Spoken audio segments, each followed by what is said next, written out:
నమస్తే, welcome to our channel. నేను సౌజన్య. So final జాబితా వచ్చేసింది టీడీపీకి అభ్యర్థులకు సంబంధించి. సో కడప పార్లమెంట్ అభ్యర్థిగా భూపేష్ రెడ్డి గారి పేరు వినిపిస్తుంది. సో ఇంతకు ముందు వరకు కూడా అయితే సునీత్ గారు లేకపోతే సౌభాగ్యమ్మ గారు, వివేకానంద గారి వైఫ్, సో ఇద్దరిలో ఎవరో ఒకరు పోటీ చేస్తారన్నటువంటి వార్తలు వినిపించాయి. కానీ ఫైనల్లీ ఇద్దరి పేర్లు కాకుండా వేరే ఒకరి పేరు వినిపిస్తోంది. ఇందుకు ఎవరి భూపేష్ రెడ్డి ఏంటి, ఈ అంశానికి సంబంధించి మనతో మాట్లాడడానికి, వారి విశేషాన్ని మనతో పంచుకోవడానికి ఈరోజు మనతో పాటు ఉన్నారు senior political analyst Uppal Lakshman గారు ఉన్నారు. వారితో మాట్లాడతాం. నమస్తే లక్ష్మణ్ గారు. నమస్తే అమ్మా. సో కడప ఎంపీ అభ్యర్థిగా టీడీపీ నుంచి ఇద్దరు సునీతి గారు కానీ వివేకానంద గారి కూతురు లేదంటే వివేకానంద గారి భార్య అయినటువంటి సౌభాగ్యమ్మ గారు, ఇద్దరులో ఎవరో ఒకరు పోటీ చేస్తారని చెప్పేసి అందరూ అభిప్రాయపడ్డారు. అదే ఆలోచనలో ఉన్నారు. కానీ తీరా తుది జాబితా వచ్చేసరికి అక్కడి నుంచి కడప ఎంపీ అభ్యర్థిగా భూపేష్ రెడ్డి పేరు వినిపించింది. సో ఇందుకు ఎవరి ఈ చడిపురాల భూపేష్ రెడ్డి ఏమంటారు? నారాయణ రెడ్డి, ఈ భూపేష్ రెడ్డి వీళ్ళిద్దరు కూడా తెలుగుదేశం పార్టీలో ఉన్నారు చాలా కాలం నుంచి. ఒక ఆదినారాయణ రెడ్డి మాత్రము తెలుగుదేశం వదిలేసి బీజేపీలో చేరాడు. వాళ్ళు తెలుగుదేశంలో కంటిన్యూ అవుతున్నారు ఎప్పటి నుంచో. సో అక్కడ జమ్మలమడుగు అసెంబ్లీ నియోజకవర్గానికి తెలుగుదేశం అభ్యర్థిగా భూపేష్ రెడ్డిని ప్రకటిస్తారు అన్నది జరిగింది. కానీ బీజేపీ పొత్తులో భాగంగా బీజేపీకి జమ్మలమడుగు నియోజకవర్గం కేటాయించడంతో ఆదినారాయణ రెడ్డిని అభ్యర్థిగా ప్రకటించారు. అయితే ఈ భూపేష్ రెడ్డి వాళ్ళ నాన్న ఇద్దరు కూడా అసంతృప్తి వ్యక్తం చేయటం, మేము అక్కడ పరిస్థితులు ఎలా ఉండేవి అంటే వైఎస్ఆర్సీపీ నుంచి జమ్మలమడుగు నియోజకవర్గంలో అనేక ప్రాబ్లమ్స్ వీళ్ళు ఎదుర్కొన్నారు. ఈ భూపేష్ రెడ్డి కానీ వాళ్ళ నాయన కాదు. సో మేము సమస్యలు ఎదుర్కొని ఇక్కడ ఫైట్ చేస్తూ ఉన్నాము, టీడీపీ కనుమరుగు కాకుండా ఇక్కడ నిలబెట్టాము మేము అని వాళ్ళ యొక్క ఆవేదన ఉన్నది. న్యాయంగా అయితే అతను భూపేష్ రెడ్డి యంగ్స్టరు, అతనికి టికెట్ ఇవ్వాలి, ఇస్తే గెలిచే అవకాశాలు కూడా ఎక్కువ ఉన్నాయి. ఎందుకంటే హార్డ్ వర్కర్, బాగా పనిచేశాడు కూడా అతను. ఎందుకు అంటే రామసుబ్బారెడ్డి, మాజీ మంత్రి రామసుబ్బారెడ్డి తెలుగుదేశంలో ఉంటూ జగన్మోహన్ రెడ్డి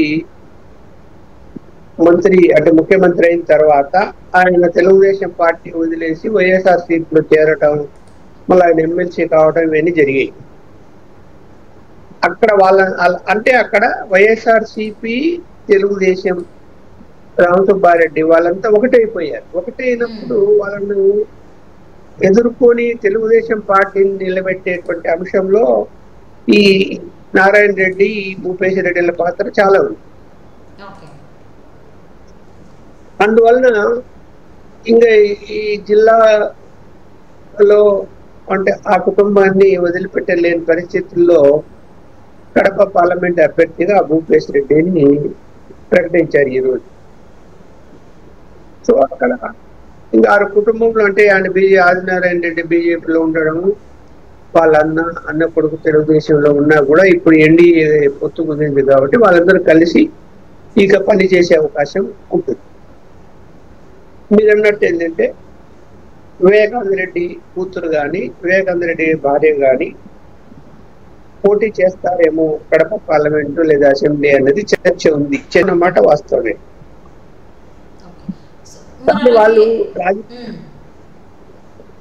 వాళ్ళిద్దరు కూడా వివేకానంద రెడ్డి హత్య విషయంలో పోరాటం చేస్తున్నారు. జగన్మోహన్ రెడ్డి గారు ఏదైతే నిందితులను కాపాడుతున్నాడు అనే అంశం మీద ఫైట్ చేస్తున్నారు, అసలైన నిందితులకు శిక్ష పడాలనే ప్రయత్నం చేస్తున్నారు తప్ప రాజకీయ రంగ ప్రవేశం చేసి వైఎస్ఆర్సీపీ మీద లేదా అన్నగారి మీదనే పోటీ చేయాలా అన్నంత కాంక్ష, అన్నంత వైరము వాళ్ళ మధ్య ఏం లేదమ్మా.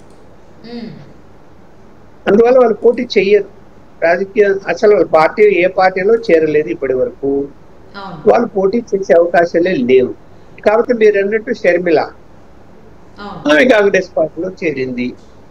కాంగ్రెస్ పార్టీ నుంచి మరి పులివెందుల అసెంబ్లీకి పోటీ చేస్తుంది అన్నగారి మీద, లేకపోతే కడప పార్లమెంటు పోటీ చేస్తుందా అన్నది అంటే ఆ జిల్లాలో పోటీ చేస్తేనే ఓహో జగన్మోహన్ రెడ్డి మీద ఈమె పోటీ చేస్తున్నది, పార్లమెంటుకు చేసినా అసెంబ్లీకి చేసినా కూడా జగన్మోహన్ రెడ్డి మీద పోటీ చేసిన దాని కింద లెక్క అందరు అదే భావిస్తారు, అన్న మీద పోటీ చేస్తున్నది, అన్నను ఓడించాలనే ప్రయత్నం చేస్తున్నది అని. కానీ ఆమె కూడా పోటీ చేయదాం. అంటే అంటే ఇప్పుడు షర్మిలా గారు కూడా కాంగ్రెస్ పార్టీ నుంచి పోటీ చేసేటువంటి అవకాశం లేదా? కడప ఎంపీ అభ్యర్థిగా కావచ్చు, లేదా పులివెందుల ఎమ్మెల్యే అభ్యర్థిగా కావచ్చు. చూడమ్మా, ఒకవేళ పోటీ చేసే అవకాశాలే లేవు అయినా మీరు అడుగుతున్నారు కాబట్టి, ఒకవేళ పోటీ చేయాలని అనుకుందాం. అన్న మీద సవాల్ చేసి తొడగొట్టి పోటీ చేస్తే గెలవాలి కదా. గెలిచే అవకాశాలు లేవు, పులివెందుల్లో లేవు, కడప పార్లమెంటు పరిధిలో ఎవరు పనిచేస్తారు? ఆమెకు కడప పార్లమెంటు పోటీ చేస్తే 7 నియోజకవర్గాల్లో కాంగ్రెస్ నాయకులు ఉండాలి, కార్యకర్తలు ఉండాలి పనిచేయడానికి. లేరు. కాంగ్రెస్ పార్టీ ఎవరు 7 నియోజకవర్గాల్లో? ఎక్కడ ఉంది కాంగ్రెస్? అక్కడ ఇక పులివెందుల అసెంబ్లీకి పోటీ చేస్తారు అని అనుకుందాం. పులివెందుల అసెంబ్లీలో ఆమె అన్న మీదనే అసెంబ్లీకి పోటీ చేస్తే అన్న వైపు ఉన్నటువంటి నాయకులు కార్యకర్తలు ఈమె వైపు రావాలి అంటే ఈమె ఆ నియోజకవర్గంలో అక్కడి ప్రజలకు, అక్కడి నాయకులకు, సరే పార్టీ ఏ పార్టీ అన్నా కానీ పక్కన పెడదాం, ముందు అక్కడ ఉన్న నాయకులు కానీ కార్యకర్తలు కానీ, ఈమె ఏ రోజు అక్కడ పనిచేసింది పులివెందుల నియోజకవర్గంలో, ఎవరితో ఇంటరాక్ట్ అయింది, ఎవరికి పోయింది, ఎవరికి సహాయం చేసింది, ఏమీ లేదు. ఏమీ లేనప్పుడు ఆమె కోసం ఎందుకు వచ్చి ఆమె చుట్టూ తిరిగి ఆమె కోసము జగన్మోహన్ రెడ్డి ఓడించే ప్రయత్నం నాయకులు ఎందుకు చేస్తారు?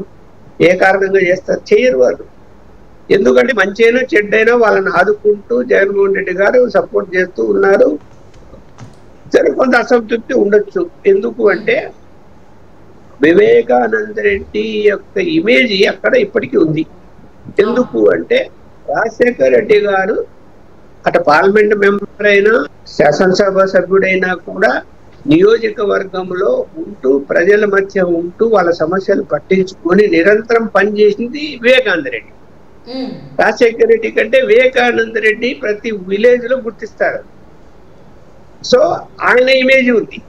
ఆయన చంపిన దాంట్లో జగన్మోహన్ రెడ్డి గారి కుటుంబము, అంటే వాళ్ళ భార్యకు సంబంధించిన కుటుంబ సభ్యులు ప్రమేయం ఉందని, దాన్ని ఈయన సమర్థిస్తున్నాడని ఎవరైనా వివేకానంద రెడ్డి అభిమానులు వ్యతిరేకిస్తే వాళ్ళు గెలిచే అభ్యర్థికి ఓటు వేయడానికి ప్రయత్నం చేస్తారు, కానీ ఓడిపోయే అభ్యర్థికి ఓటు వేయరు ఆ కక్ష ఉంటే కనుక.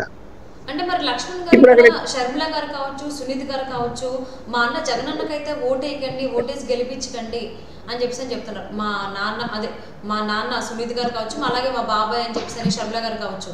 సో ఆ హత్యకి ఎవరైతే కారకులు ఉన్నారో హంతకులని వెంటేసుకుని తిరుగుతున్నాడు, పక్కనే ఉంచుకుంటున్నాడు, ఈవెన్ కాపాడుతున్నాడు కూడా అని చెప్పేసి వాళ్ళు కామెంట్ చేస్తారు. అంటే కుటుంబ సభ్యులు అలా కామెంట్ చేయడం వల్ల కడప ఎంపీ నుంచి పోటీ చేస్తారు కాబట్టి వైసీపీ పార్టీ నుంచి ఈయన అవినాష్ రెడ్డి గారు, ఆయన మీద ఎటువంటి ఇంపాక్ట్ చూపించిందంటారా వైఎస్ వివేకానంద గారి మరణం అనేది?